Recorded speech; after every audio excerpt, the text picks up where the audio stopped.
Bonjour, ici Sanzil Beoro de Sensor Studio. Voici les dernières nouvelles sur le conflit israélo-iranien. Ici, Téhéran. Certaines armes de défense aérienne survivantes de Téhéran ont été remises en service. Elles tentent d'attaquer les avions de l'armée de l'air israélienne. Ici, Téhéran. On voit de nombreux citoyens tenter de fuir la ville. En Israël, un missile de défense aérienne a mal fonctionné et est retombé accidentellement sur la ville. En Iran, on rapporte actuellement que certaines personnes déclenchent intentionnellement des incendies et se déplacent dans la ville. Il semblerait que des agents du Mossad agissent ainsi pour semer la confusion en Iran.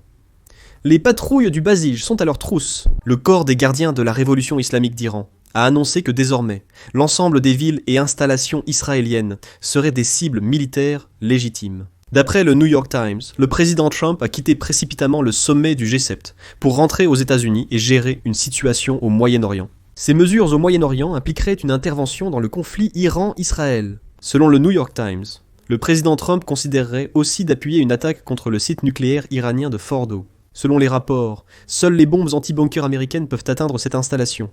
L'examen de cette option vise à répondre à la demande de frappe d'Israël. Le président américain Trump a ordonné les préparatifs depuis la salle de crise du Conseil de sécurité nationale.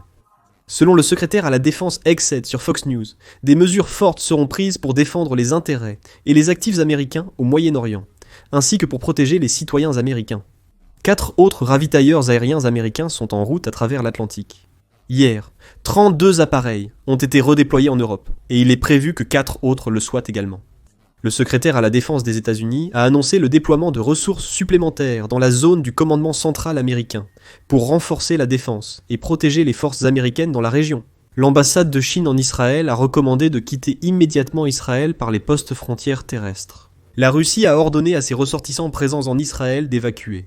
Toutes les installations relevant du commandement Indo-Pacifique des États-Unis ont relevé leur niveau de protection militaire de Alpha à Bravo. Il s'agit d'une mesure préventive. Le niveau Bravo est déclenché lors d'une menace terroriste accrue, impliquant un état d'alerte renforcé et des mesures de sécurité supplémentaires. Un pétrolier aurait été attaqué près du détroit de Formose, dans le golfe d'Oman. Fin de la vidéo.